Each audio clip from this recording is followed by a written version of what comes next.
नमस्कार मित्रों, इल्विन क्लासेस के यूट्यूब प्लेटफॉर्म पे आपका बहुत बहुत स्वागत है। मेरा नाम विवेक है। आज हम लोग बात करेंगे, एक नई रिपोर्ट आई है। इंग्लिश मैगजीन जो फ्रंट लाइन है उस पर एक विस्तृत रिपोर्ट छपी है। उसी रिपोर्ट को आधार मानते हुए और बीबीसी में छपी रिपोर्ट को आधार मानते हुए इस कक्षा को फ्रेम किया गया है। इसमें मेरा या इल्विन क्लासेस टीम का कोई भी इनपुट शामिल नहीं है। आज हम बात करेंगे बुलडोजर से न्याय देने की, सरकारी न्याय देने की प्रक्रिया पर। क्या बुलडोजर से न्याय देना हमारे संविधान हित में है या हमारे जो कानून है आईपीसी सीआरपीसी में क्या ऐसा प्रावधान प्रावधानित किया गया है कि हम किसी का घर ढहा के, किसी की संपत्ति को नस्तानबूद करके हम न्याय दे सकते हैं। इस पर हम जानेंगे उत्तर प्रदेश हाईकोर्ट के पूर्व मुख्य न्यायाधीश का विचार क्या है, वह क्या बताते हैं इसके बारे में। उसके बाद सर्वोच्च न्यायालय के जो वरिष्ठ अधिवक्ता है उनकी राय को समझते हुए हम जानेंगे कि बिना कानूनी लड़ाई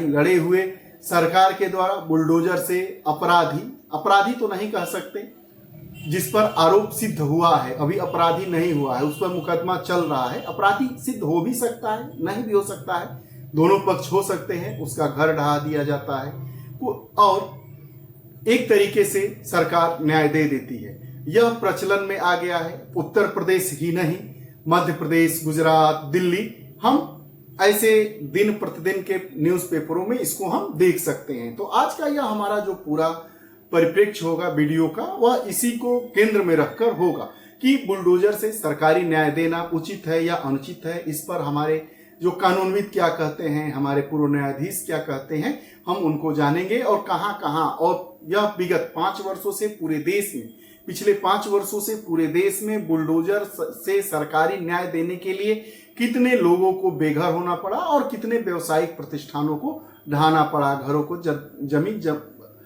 जमीन में मिला दिया गया, मिट्टी में मिला दिया गया। तो वीडियो सेशन को प्रारंभ करने से पहले हम वीडियो की टाइटल को समझते हैं। तो हमारा यह टाइटल है, बुलडोजर से सरकारी न्याय। 1.5 लाख घर ध्वस्त हो गए हैं, 16 लाख से ज्यादा लोग प्रभावित हो गए हैं। यह हम नहीं, यह रिपोर्ट बताती है। सरकारी न्याय की व्यवस्था इस समय आपको देखने को मिल रही है। इस वीडियो सेशन में जो हमारी चर्चा के बिंदु होंगे वह खबर क्या है, बुलडोजर की कार्रवाई कहां और उसके क्या कारण रहे, इस पर भी बात करेंगे। कानून की बात करेंगे, बुलडोजर की क्या हमारा जो कानून है बुलडोजर की कार्रवाई की अनुमति देता है या नहीं देता है। उसके बाद बात कर लेंगे कि पूरे देश में इस जो न्याय देने की एक नई प्रणाली विकसित हो रही है, डेवलप किया जा रहा है, उस पर हमारी रिपोर्ट क्या कहती है। तो आइए खबर को जानते हैं।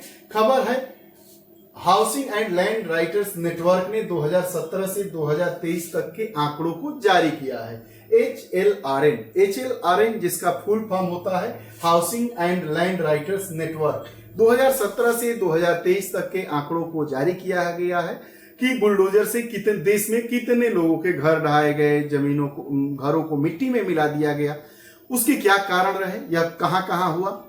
अब इन वर्षों के दौरान बुलडोजर की कार्रवाई बढ़ी है और लोग बेदखल हुए हैं। यह रिपोर्ट ही बताती है कि 2017 से 2023 के दौरान बुलडोजर से कार्रवाई लगातार बढ़ रही है।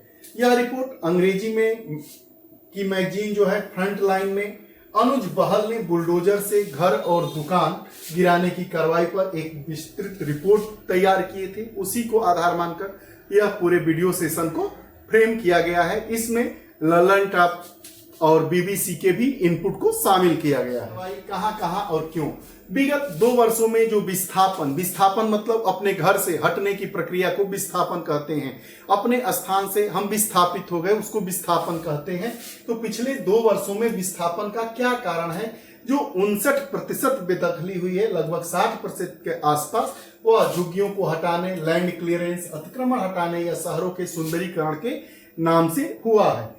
वहीं 2023 में उपयुक्त वजहों से 3 लाख लोग बेदखल हुए हैं और 2022 में उपयुक्त वजह मतलब बेदखली, झुग्गियों को हटाना, लैंड क्लियरेंस, सुंदरीकरण, अतिक्रमण हटाना, शहरों के सुंदरीकरण के नाम पर 2023 में 3 लाख लोग विस्थापित हुए हैं। वहीं 2022 में इन्हीं वजहों से के कारण 1.5 लाख लोगों को विस्थापित होना पड़ा है। अन्य कारण पर बात करते हैं। इसके अन्य कारण क्या बताए जा रहे हैं। अन्य कारण यह है कि इंफ्रास्ट्रक्चर और विकास परियोजनाओं के कारण भी विस्थापन हुआ है। जैसे आप देख सकते हैं लखनऊ में इस प्रकार की कार्रवाइयां हुई, अयोध्या में श्री राम का मंदिर निर्माण के कारण भी जो रामपथ बना या जो भी पथ बना उस पर भी विस्थापन की स्थिति आपको देखने को मिली। कई लोग विस्थापित हुए, अपने घरों से बेदखल हुए, कई लोगों को अपने दुकानों को हटाना पड़ा या सरकार के द्वारा उनको हटा दिया गया, जो सुंदरीकरण के नाम पर ऐसा किया गया। हैं राज्य और बुलडोजर कार्रवाई। अगर उत्तर प्रदेश की बात करें तो उत्तर प्रदेश में प्रथम बुलडोजर से सरकारी न्याय देने की प्रक्रिया का प्रारंभ विकास दुबे के घर से होता है। अब आइए एक एक करके प्रमुख बिंदुओं को टटोलते हैं, प्रमुख घटनाक्रमों को लेते हुए चलते हैं जैसा रिपोर्ट में बताया गया है। लखनऊ का अकबर नगर है, वहां राज्य सरकार ने 1169 घरों को और 101 व्यवसायिक संपत्तियों को ढहा दिया, जमीन में मिला दिया, मिट्टी में मिला दिया।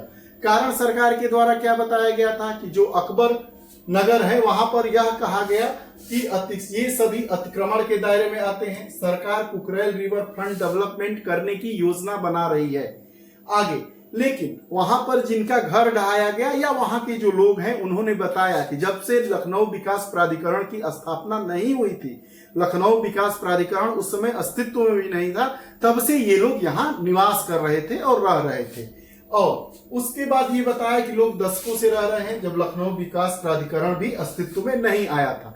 दूसरी घटना प्रयागराज की हम देखते हैं। प्रयागराज में हिंसा हुई, जो मुख्य उसका आरोपी था उसका नाम था जावेद के घर को बुलडोजर से ढहा दिया गया। उत्तर प्रदेश में बुलडोजर से घर तोड़े जाने का प्रथम मामला विकास दुबे के घर से प्रारंभ होता है, जो गैंगस्टर थे।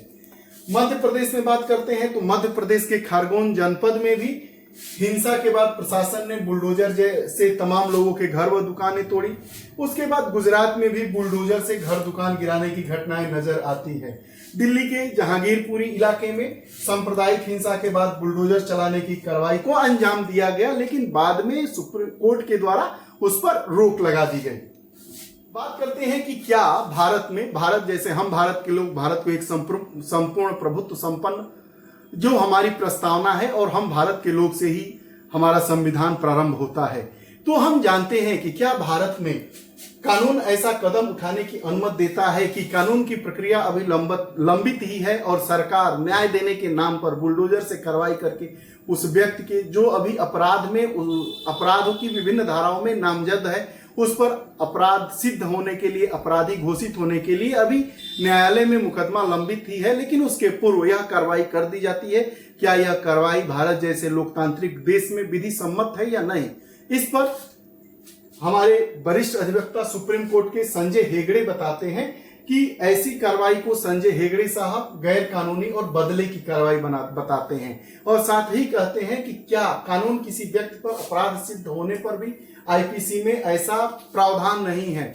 अगर किसी व्यक्ति पर अपराध सिद्ध हो भी जाता है तो हमारा जो भारतीय दंड संहिता है आईपीसी, उसमें ऐसा कोई प्रावधान नहीं है कि उस अपराध सिद्ध व्यक्ति पर, दोष सिद्ध व्यक्ति का घर ढहा दिया जाए, आगे उसका घर गिरा दिया जाए। अगर अपराध के लिए जो दंड प्रावधानित होता है उसे दंडित किया जाता है, जो अपराध उस पर सिद्ध होता है और उस अपराध के लिए जो धाराएं बनी है, जो जेल की सजा हो या अर्थदंड हो या जो प्रकार के दंड है, उस दंड से उसको दंडित करने का प्रावधान है। बुलडोजर से कहीं भी सरकारी न्याय देने का प्रावधान नहीं है। बुलडोजर से घर ढहाने का कानून नहीं है, हमारा संविधान ऐसा नहीं कहता है। यह संजय हेगड़े वरिष्ठ अधिवक्ता सुप्रीम कोर्ट ने ऐसा बताया है। जो गोविंद माथुर, जो यूपीएससी उत्तर प्रदेश उच्च न्यायालय के पूर्व मुख्य न्यायाधीश है, उनसे भी पूछा गया कि क्या बुलडोजर जैसी कार्रवाई से जो सरकारी न्याय देने की प्रक्रिया हमारे देश में आगे बढ़ रही है, जो रिपोर्ट बता रही है, क्या वह उचित है, कानून सम्मत है, विधि सम्मत है या नहीं। उस पर इन्होंने अपनी राय दी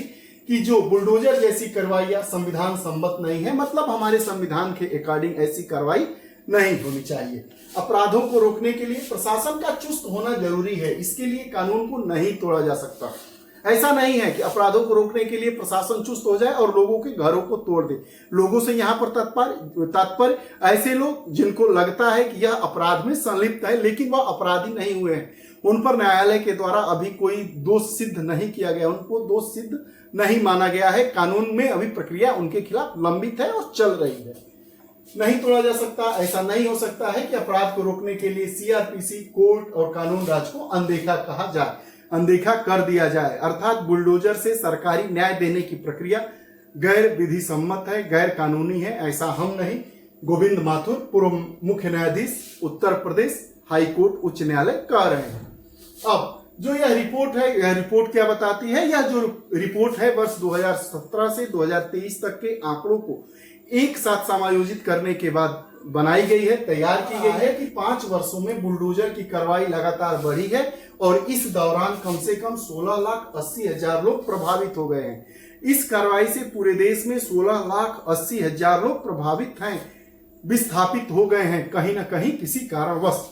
संविधान और कानून में विश्वास रखने वालों का सवाल यह है कि बुलडोजर से न्याय कहीं एक कानूनी नॉर्म न बन जाए। ऐसा न हो जाए कि बुलडोजर से न्याय देने की प्रक्रिया एक कानूनी नॉर्म न बन जाए, कानूनी विधि न बन जाए। ऐसा संविधान को मानने वाले, कानून को मानने वाले, भारत के रहने वाले लोगों का यह जैसे ही बुलडोजर से सरकारी न्याय देने की प्रक्रिया प्रारंभ हुई तब से ऐसे सवाल उठते चले आए हैं, जिसमें बिना कानूनी प्रक्रिया से गुजरे ही घर को गिरा दिया जाता है। अर्थात हमने देखा कि जो सरकारी न्याय देने की प्रक्रिया का एक माध्यम बुलडोजर बन गया है, वह कहीं न कहीं से विधि सम्मत नहीं है, कानून के दायरे में नहीं आता है। फिर भी सरकारें ऐसा काम कर रही है। क्यों कर रही है?